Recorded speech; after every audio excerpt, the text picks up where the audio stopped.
আসসালামু আলাইকুম, আশা করি আপনারা সবাই ভালো আছেন। আজকে বাংলাদেশ ক্রিকেট টিম পাকিস্তানের বিপক্ষে যে খেলাটা খেললো সেটা অবশ্যই আপনারা সবাই দেখেছেন। বাংলাদেশের প্রথম দুইটা ইনিংস সুন্দরভাবে জয় করেছে, সেটা পাকিস্তানের ব্যর্থতা, তারা ভালো খেলতে পারে নাই। আজকে বাংলাদেশ ভালো খেলেছে, বাংলাদেশ ভালো খেলে নাই কিন্তু পাকিস্তান ভালো খেলেছে, আজকে তারা বিজয় অর্জন করেছে।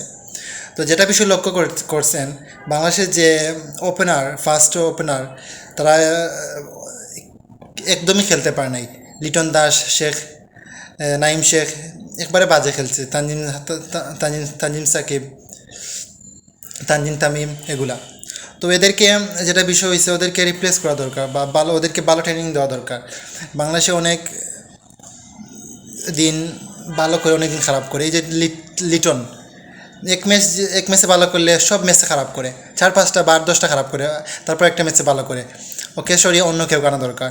মিরাজ কি বাজে খেলা খেলছে, একদম বাজে। আর এবং আজকে যে মুস্তাফিজুরকে তোলা হয় নাই, ফ্রিজকে তোলা অবশ্যই উচিত ছিল, কারণ ফ্রিজ বিগত ম্যাচে যেভাবে ভালো খেলা দিচ্ছে তাকে ছিল উচিত। তো বাংলাদেশের যে বিষয়ে, যতই ভালো খেলুক না বাংলাদেশ ব্যাটিংয়ে একদমই দুর্বল। ওদেরকে খালি শিক্ষার উপরেই মানায়, ভালো ক্রিকেট খেলতে মানায় না।